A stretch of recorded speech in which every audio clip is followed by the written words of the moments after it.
আপনি যুদ্ধ আর মৃত্যুর হাত থেকে বাঁচতে পালিয়ে এসে এমন একটা জায়গায় আশ্রয় নিলেন যেটাকে সবাই বলে স্বর্গ, কিন্তু কয়েক ঘন্টার মধ্যেই বুঝতে পারলেন এটা কোনো স্বর্গ নয়, এটা জীবন্ত নরক। একটা নির্জন বাড়ি, চারিদিকে জনমানবহীন মরুভূমি, আর সেই বাড়ির ভেতরেই লুকিয়ে আছে এমন এক ভয়ঙ্কর রহস্য যেখান থেকে জীবিত বের হওয়া প্রায় অসম্ভব। কিন্তু প্রশ্ন হলো, ওরা কি সত্যি নিরাপদ আশ্রয় পেয়েছিল নাকি নিজেরাই হেঁটে ঢুকে পড়েছিল মৃত্যুর ফাঁদে? আজকের ভিডিওতে আমি ব্যাখ্যা করব এডেন মুভির সম্পূর্ণ গল্প। এই গল্পে আছে বেঁচে থাকার লড়াই, বিশ্বাসঘাতকতা, ক্ষমতার লোভ আর এমন এক ক্লাইম্যাক্স যা শেষ পর্যন্ত আপনাকে স্ক্রিন থেকে চোখ সরাতে দেবে না। তাহলে ভিডিওটি শেষ পর্যন্ত দেখতে থাকুন, কারণ শেষের সত্যিটা জানার পর আপনারও মনে হবে মানুষই মানুষের সবচেয়ে বড় শত্রু। তো চলুন শুরু করা যাক। গল্পের শুরুতে আমরা দেখতে পাই এক বিশাল বিস্তৃত মরুভূমি, যেটা দূর দূরান্ত পর্যন্ত ছড়িয়ে আছে। আর এই জনশূন্য মরুভূমিতে একজন পুরুষ আর একজন মহিলাকে একসাথে হাঁটতে দেখা যায়। ওরা আসলে স্বামী স্ত্রী। স্বামীর নাম মারবা আর স্ত্রীর নাম অ্যারেস। এই দুইজন একটি দীর্ঘ সফর বের হয়েছে। তাদের থাকার কোনো ঠিকানা নেই, কারণ যেখান থেকে তারা আসছে সেই এলাকাটি যুদ্ধের কারণে সম্পূর্ণভাবে ধ্বংস হয়ে গেছে। বেঁচে থাকার জন্যই তারা এদিক সেদিক ঘুরে বেড়াচ্ছে। তাদের কাছে পানীয় জলও প্রায় শেষ হয়ে আসছিল, তাই যত দ্রুত সম্ভব কোনো একটা আশ্রয় খুঁজে নিতে হবে। তখনই একটু সামনে এগিয়ে তারা সবুজ গাছপালা দেখতে পায়। এটা দেখে দুজনে খুশি হয়ে যায়, কারণ এর মানে কাছেই কোথাও নদী আছে। এরপর আমরা দেখতে পাই একটা জনশূন্য এলাকায় একটি বাড়িতে দুই ভাই বাস করে। এদের নাম দোকাস আর আমির। দোকাস বাইরে থেকে খালি খরগোশের ফাঁদ নিয়ে আসে, কারণ আজ একটিও খরগোশ ধরা পড়েনি, আর ফাঁদটিও ভেঙে গিয়েছিল। এই দুই ভাইয়ের মধ্যে একটা অদ্ভুত সম্পর্ক আছে। তারা একে অপরের সাথে ঠিকমতো কথাও বলে না। অন্যদিকে মারদা দেখতে পায় সামনে একটি বিশাল পাহাড়, এর মানে আশেপাশে নদী থাকতে পারে। রাত হতে হতে তারা দুজনে নদীর কাছে পৌঁছে যায়। নদী দেখেই মারদা সেখানে ঝাঁপ দেয়, আর এই দুজনও সেই পানি দিয়ে তাদের তৃষ্ণা মেটায়। মারদা বলে তাদের আল্লাহর শুকরিয়া আদায় করা উচিত, কারণ এত কঠিন পরিস্থিতিতেও দুজন এখনো বেঁচে আছে, নয়তো বাকিদের মতো তারাও কবেই মারা পড়ত। আর এখন যদি মৃত্যু আসে তাহলে সেটিও আল্লাহর ইচ্ছেই হবে। মারদা হাতে মশাল নিয়ে সামনে এগিয়ে যেতে থাকে, কারণ তখন রাত অনেক গভীর হয়ে গিয়েছিল। তারা নদী আর জঙ্গল পার হয়ে একটা জনশূন্য এলাকায় পৌঁছে যায়। গর্ভাবস্থার কারণে অ্যারিস ক্লান্ত হয়ে রাস্তার মাঝখানে থেমে যায়, কারণ সকাল থেকেই তারা একটানা হেঁটে চলেছিল। কিন্তু তারপরও সে সাহস করে মারদার সাথে সামনে এগোতে থাকে। এই দুজন ঘন জঙ্গল পার হয়ে বাইরে বেরিয়ে আসে। একটু দূরে একটা বাড়ি দেখা যায়। এদিকে ঘন অন্ধকার আর জনশূন্য এলাকা, আশেপাশে দূর দূরান্ত কেউই নেই, তাই সেই বাড়িতে যাওয়াটা তাদের কাছে ঠিক মনে হচ্ছিল না। কিন্তু মারদার মনে হয় একবার চেষ্টা করে দেখা উচিত, কারণ তাদের কাছে আর কোনো রাস্তা নেই, নয়তো এই জনশূন্য এলাকায় তারা না খেয়ে মারা যাবে। অ্যারিস তার কথায় রাজি হয়ে যায়, কিন্তু মারদা তাকে বোঝায় যে তাদের এই সম্পর্কটা লুকিয়ে রাখবে। বাহিরের লোকদের কাছে তারা স্বামী স্ত্রী নয়, বরং ভাই বোন হিসেবে পরিচয় দেবে। কারণ যদি সেই বাড়িতে কোনো পুরুষ থাকে আর সে জানতে পারে অ্যারিস তার স্ত্রী, তাহলে অ্যারিসকে পাওয়ার জন্য সে মারদাকে মেরে ফেলতে পারে। অ্যারিস তার কথায় রাজি হয়ে যায়, কিন্তু তার মনে একটা খচখচানি থেকেই যায়। এরপর মারদা যে সামনে এগোয়, তখনই তার পা একটা ফাঁদে পড়ে যায়, আর বাড়ির বাইরে ঝোলানো একটা ঘন্টা জোরে জোরে বেজে ওঠে। এটা দেখে মারদা আর অ্যারিস অনেক ভয় পেয়ে যায়। তখন বাড়ির ভেতর থেকে দুজন লোক লণ্ঠন নিয়ে বাইরে বেরিয়ে আসে। এরা আর কেউ নয়, সেই দুই ভাই বোকাস আর আমির। তারা জিজ্ঞেস করতে শুরু করে ওখানে কে আছে। বোকাসের হাতে বন্দুক ছিল। মারদা তাকে বলে যে সে একজন পথিক আর তার রাস্তা হারিয়ে ফেলেছে, অন্ধকারে কিছুই ঠিকমতো দেখতে পাচ্ছিলাম না।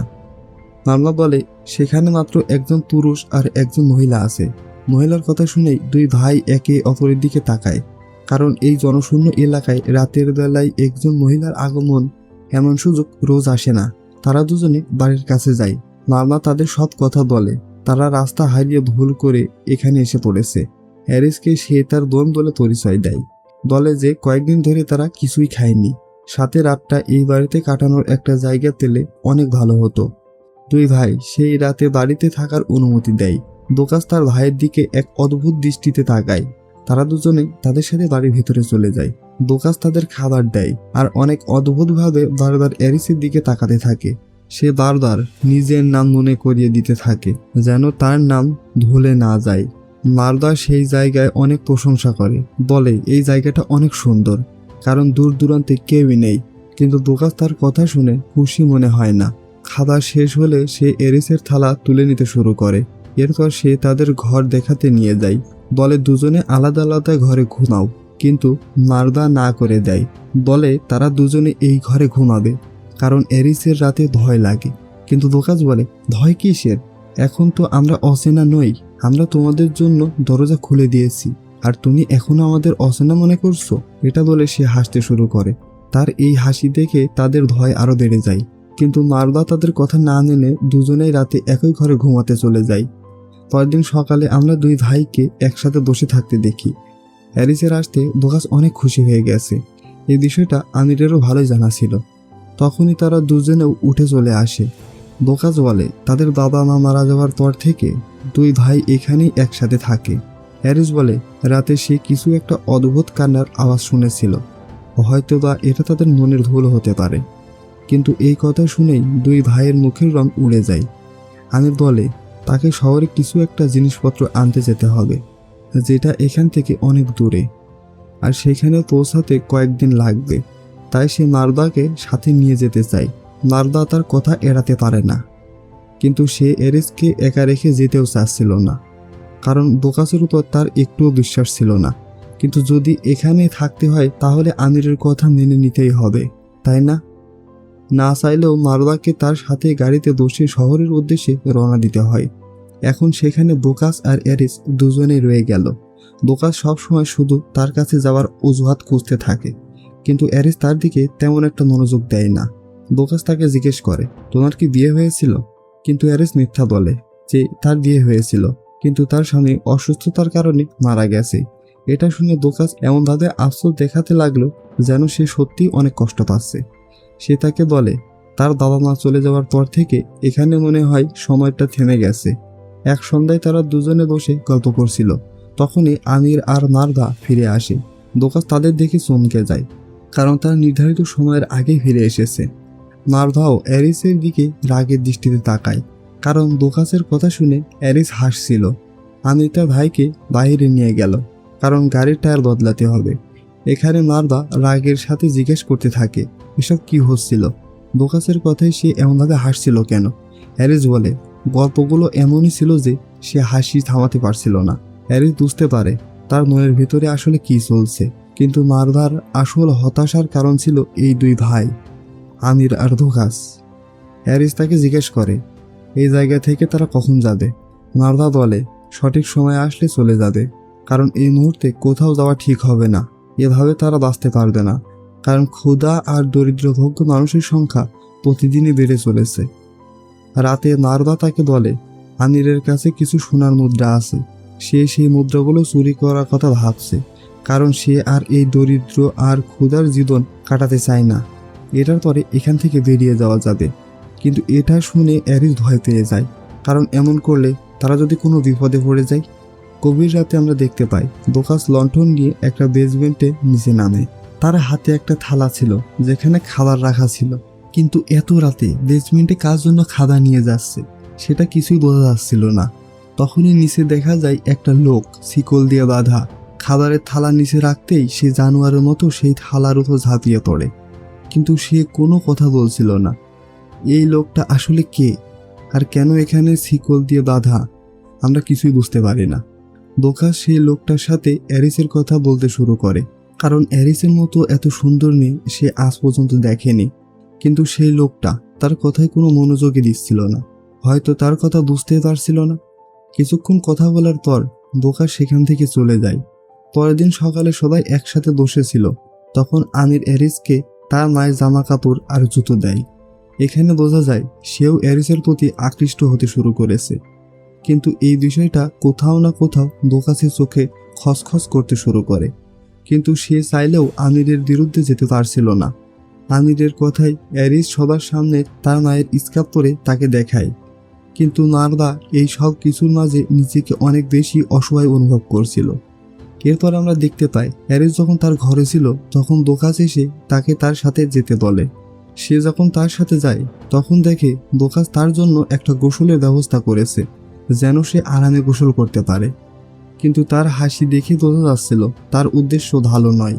অ্যারিস ভেতরে যায়, কিন্তু সে তখনও বাইরে দাঁড়িয়েছিল। যখন অ্যারিস তাকে চলে যেতে বলে তখন সে বলে যদি সে কাঁধ থেকে একটু কাপড় সরিয়ে দেয় তাহলে সে এখান থেকে চলে যাবে। দোকাসের এই অদ্ভুত দাবি শুনে অ্যারিস একটু ভয় পেয়ে যায়, কিন্তু ভয়ে ভয়ে কাঁধের এক পাশ থেকে কাপড় সরিয়ে দেয়। দোকাস তার কাছে আসে এবং তাকে স্পর্শ করে, তারপর সে সেখান থেকে চলে যায়। তখন গিয়ে অ্যারিসের বুকে পাথর নামে, কিন্তু দোকাস এখানেই থামেনি। সে গোসলখানার দেয়ালে একটা ছোট ফুটো করে রেখেছিল, যেন সে অ্যারিসকে গোসল করতে দেখতে পারে। সে দেয়ালের সাথে লেগে কিছুক্ষণ তাকে দেখতে থাকে। এরপর দোকাস আর আমির যখন একসাথে বসে থাকে তখন আমির দোকাসকে ধমকাতে শুরু করে, বলে অ্যারিস শুধুই তার, তাই সে যেন তার কাছে যাওয়ার চেষ্টা না করে। আমির অ্যারিসের কাছে গিয়ে জিজ্ঞেস করতে থাকে দোকাস কি তাকে নিজের হাতে আজকে গোসল করিয়েছে।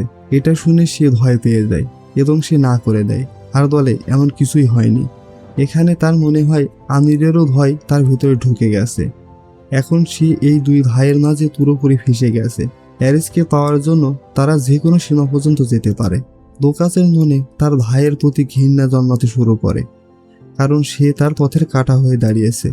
পরের দিন সবাই যখন বাইরে ছিল তখন দোকাস অ্যারিসের কাছে এসে বলে সে তাকে একটা গোপন বিষয় জানাতে চায়, কিন্তু অ্যারিস তার সাথে যেতে না করে দেয়, কারণ দোকাসের উপর তার বিন্দুমাত্র বিশ্বাস ছিল না।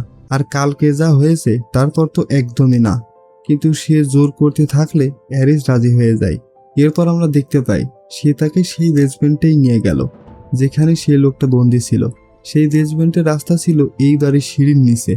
অ্যারিস কিছুই বুঝতে পারছিল না, কিন্তু যখন সে নিচে নেমে সেই লোকটাকে দেখে তখন অনেক ভয় পেয়ে যায়, কারণ সে লোকটা জানোয়ারের মতো আওয়াজ করছিল। দেখতে একেবারে মানুষের মতো, কিন্তু তার আচরণ ছিল একবারে জানোয়ারের মতো। এখানে অ্যারিসের মনে অনেক প্রশ্ন জাগে, কিন্তু দোকাসের মুখে এক অদ্ভুত হাসি ছিল। আসলে এই লোকটা আর কেউই নয়, এটা আমির আর দোকাসের ছোট ভাই। সে বলে ছোটবেলায় খেলার সময় সে কুয়োতে পড়ে গিয়েছিল, কুয়োটা শুকনো ছিল, তখন থেকে তার এই অবস্থা। কিন্তু যতদিন বাবা মা জীবিত ছিল ততদিন একটু ঠিকঠাক ছিল, কিন্তু তার মা মারা যাওয়ার পর থেকে সে একজন জানোয়ার হয়ে গেছে। দোকাস তাকে কাঁধে একটা ক্ষতর দাগ দেখায়, বলে এই দাগগুলো ভাইয়ের কামড়ের, তাই তাকে এখানে এনে বন্দি করে রেখেছে। দোকাস বলে এটা আমাদের গোপন কথা, তুমি আবার কাউকে বলো না। অ্যারিস বলে এই ব্যাপারে কাউকে কিছুই বলবে না। অ্যারিস অনেক ভয় পেয়ে গিয়েছিল। তখনই অ্যারিস ঘরে জানালা দিয়ে বাহিরে মারদা আর আমিরকে কাজ করতে দেখে। সে অনুভব করে যদি তারা দ্রুত এই জায়গা থেকে না বেরোয় তাহলে তাদের সাথে কিছু একটা খারাপ ঘটতে পারে, কারণ এই বাড়ির নিচে একজন লোক শিকল দিয়ে বাঁধা। কিন্তু অদ্ভুত ব্যাপার হলো উপরে সবকিছুই স্বাভাবিকই ছিল, কিন্তু অ্যারিসের কাছে এই সবকিছুই অস্বাভাবিক লাগছিল। মারদা বাইরে থেকে আসতেই দেখে অ্যারিস ভয়ে ভয়ে আছে। সে জিজ্ঞেস করে কি হয়েছে। সে বলে এই বাড়ির নিচে বেসমেন্টে একটা লোককে শিকল দিয়ে বাঁধা আছে, যে এই দুইজনের ভাই। মারদাকে সে তাড়াতাড়ি এই জায়গা ছেড়ে যেতে বলে। সে বলে রাস্তায় ঘুমাবে, ক্ষুধার্ত থাকবে, কিন্তু শুধু এই জায়গা থেকে বেরিয়ে যেতে চাই। মারদা বলে তার আরও 2 দিন সময় লাগবে, ততক্ষণে তারা কোনো বড় বিপদে পড়ে না যায়। এখানে সে মারদাকে আরেকটি চমকে দেওয়ার কথা বলে দোকাস তার গর্ভাবস্থার কথা জেনে গেছে, কারণ সে তাকে গোসল করতে দেখেছিল। এটাও জেনে গেছে যে অ্যারিস আর মারদা ভাই বোন নয়। অ্যারিসের ভয়টা একেবারে ঠিকই ছিল যে 2 দিনের মধ্যে তাদের সাথে কিছু একটা খারাপ ঘটতে পারে। রাতে আমরা দেখতে পাই তারা দুজনে আমিরের সাথে খাবার খাচ্ছে, কিন্তু দোকাসকে সেখানে দেখা যাচ্ছে না। আমির বলে দোকাসকে জরুরি কোনো কাজে পাঠিয়ে দিয়েছে, তাই আজ রাতে সে আসবে না। সে বারবার অ্যারিসের দিকে তাকাচ্ছিল, যার কারণে তার মনে আমিরের ব্যাপারে সন্দেহ জাগতে শুরু করে। রাতে আমির বাড়ির দরজা ভেতর থেকে বন্ধ করে দেয় আর লণ্ঠন নিয়ে অ্যারিসের ঘরের দিকে এগোতে থাকে। এখান থেকে বোঝা যায় দোকাসকে কাজে বাইরে পাঠানোর আসল কারণটা কী ছিল। মারদা যখন দেখে সে অ্যারিসের ঘরের দিকে যাচ্ছে তখন বাহিরে বেরিয়ে আসে। আমির রাগে ঘুরে তার দিকে তাকায়, ভয়ে মারদা ঘরের ভেতরে চলে যায়। আমির যেই ঘরের ভেতরে ঢোকে তখন অ্যারিস ভয় পেয়ে যায়। এরপর সে কাছে এসে অ্যারিসের উপর জোর করার চেষ্টা করে। অ্যারিস নিজেকে অনেক বেশি অসহায় অনুভব করছিল, সেখান থেকে পালাতেও পারছিল না। মারদা সব কিছু শুনছিল কিন্তু কিছুই করতে পারছিল না। সে অ্যারিসকে বাঁচাতে পারে না, কারণ সে জানতো যদি সে আটকাতে যায় তাহলে পরিস্থিতি আরও খারাপ হয়ে যাবে। আর তাদের আসতে থাকা সন্তানের কথা ভেবে এই মুহূর্তে বেঁচে থাকাই সবচেয়ে বেশি জরুরি। আনিস চলে যাওয়ার পর আমরা দেখতে পাই অ্যারিস বিছানায় নিথর হয়ে পড়ে আছে। পরের দিন সকালে সবাই নীরবে খাবার টেবিলে বসে আছে, কারণ রাতের সেই ঘটনা অ্যারিসকে ভেতর থেকে পুরোপুরি ভেঙে দিয়েছে। তখনই দোকা চলে আসে, যে কোনো ব্যাপারে জানতো না, কিন্তু বাড়ির পরিবেশ থেকে তার কিছু একটা অদ্ভুত লাগে। সে তার ভাইয়ের দিকে তাকায় আর তার উপর সন্দেহ হতে শুরু করে। নার্দা আর আনির বাইরে চলে যায়। এখানে বোকাস তাকে জিজ্ঞেস করতে শুরু করে কি হয়েছে, কিন্তু অ্যারিস ঠিকমতো জবাব দিচ্ছিল না। কিন্তু বোকাস বলে, আমাকে বলো কি হয়েছে তোমার সাথে। তখন অ্যারিস তাকে গত রাতের ঘটনা কথা বলে। এটা শুনেই বোকাস উল্টো অ্যারিসের উপরে রাগ করে বসে, বলে তুমি তাকে আটকালে না কেন। অ্যারিস রাগে তার উপর চিৎকার করতে শুরু করে। গতকালের সব রাগ সে বোকাসের উপরে ঢেলে দেয়। বাইরে কাজ করার সময় আমির তার থলে থেকে একটা সোনার মুদ্রা বের করে নার্দাকে দিয়ে বলে, যখন শহরে যাব তোমার বোনের জন্য কোনো ভালো জিনিস নিয়ে নিব। নার্দা রাগে ছিল, কিন্তু কিছুই বলেনি, কারণ আজ রাতেই তাদের এখান থেকে পালাতে হবে। বোকাস এই বিষয়ে রেগেছিল যে তার ভাই আমির তার সাথে বিশ্বাসঘাতকতা করেছে। সে ড্রয়ার থেকে তার বন্দুক বের করে। মনে হচ্ছিল সে এবার তাকে শেষ করার পরিকল্পনা করে ফেলেছে। আর এদিকে অ্যারিস আজ নিজেই বেসমেন্টে খাবার নিয়ে গেল, কারণ সেই লোকটার জন্য তার কষ্ট হচ্ছিল। বছরের পর বছর এই বন্দিদশা থেকে সে বেরোতে পারেনি। অ্যারিস তাকে বলে আজ রাতে সে এখান থেকে বেরিয়ে যাবে, কিন্তু তার কোনো কথাই সে বুঝতে পারছিল না। এরপর আমরা দেখতে পাই নার্দা বাড়ির ভেতরে এসে একটা থালাতে খাবার দাবার ধরতে থাকে, কারণ সফর কতটা দীর্ঘ হবে জানা নেই। তখন অ্যারিস উপরে চলে আসে। নার্দা বলে আজ রাতেই তাদের এখান থেকে বেরোতে হবে। অ্যারিস রাগে তার দিকে তাকায়, কারণ গত রাতে সে তাকে বাঁচানোর চেষ্টা করেনি। সে বলে অ্যারিস তো গত রাতে মরে গেছে, এখন এই শরীরে অন্য কেউ বাস করে, সে যে এইসব তাদের ভবিষ্যতের কথা ভেবেই করেছে। তখনই আমির সেখানে চলে আসে। নার্দাকে তাড়াহুড়ায় দেখে তার উপর সন্দেহ হতে থাকে, কিন্তু নার্দা মিথ্যা বলে ক্ষুধা লেগেছে তাই খাবার খুঁজছিল। আমির তার জ্যাকেট খুলে একটা জায়গায় টাঙিয়ে রাখে, সেখানে সোনার মুদ্রা রাখা ছিল। রাতে আমরা দোগাসকে রাগে বসে থাকতে দেখি। সে অনেক মদ খেয়েছিল। রাতে সবাই ঘুমিয়ে পড়লে নার্দা আস্তে আস্তে গিয়ে তার জেব থেকে সোনার মুদ্রাগুলো বের করে নেয়। এরপর সে অ্যারিসের ঘরের দিকে যায়, যেন তারা দুজনে একসাথে এখান থেকে বেরিয়ে যেতে পারে। কিন্তু তখনই পেছন থেকে আমির আসে। নার্দার উপর আগে থেকেই তার সন্দেহ ছিল, তাই আজ রাতে সে ঘুমায়নি। নার্দা তাকে বোঝানোর চেষ্টা করে, কিন্তু আমির তার একটা কথাও শোনে না। ছুরি বের করে সেখানেই তাকে মেরে ফেলে। এরপর সোনার মুদ্রাগুলো ফিরিয়ে নেয়। অন্যদিকে ঘরে নার্দার চিৎকার শুনে অ্যারিস ভয় পেয়ে যায়। আমির তার লাশ ডেসবেন্টে নিয়ে যায়।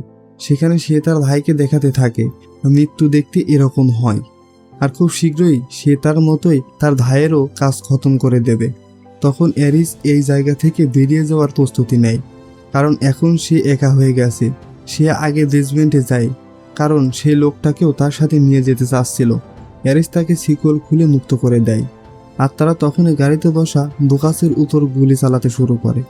দুজনে একে অপরের উপর নিশানা করে। অ্যারিস আর সে লোকটা দুজনে ঝোপের আড়ালে লুকিয়ে পড়ে। দুজনের গুলি শেষ হয়ে যায়, আর বোকাস তাকে মারার জন্য তার দিকে দৌড়ে যায়, কিন্তু আমির চালাকি করে দ্বিতীয় আরেকটি বন্দুক দিয়ে তাকে গুলি করে দেয়, আর সেখানে বোকাসের মৃত্যু হয়। আর এরপর সে অ্যারিসের নাম ধরে ডাকতে শুরু করে। তখনই ঝোপের আড়ালে লুকিয়ে থাকা তার ভাই লাফ দিয়ে তার ঘাড়ের উপরে বসে পড়ে, আর তার ঘাড়ের একটা অংশ কামড়ে ছিঁড়ে ফেলে, যার ফলে আমির ভীষণভাবে আহত হয়ে যায়।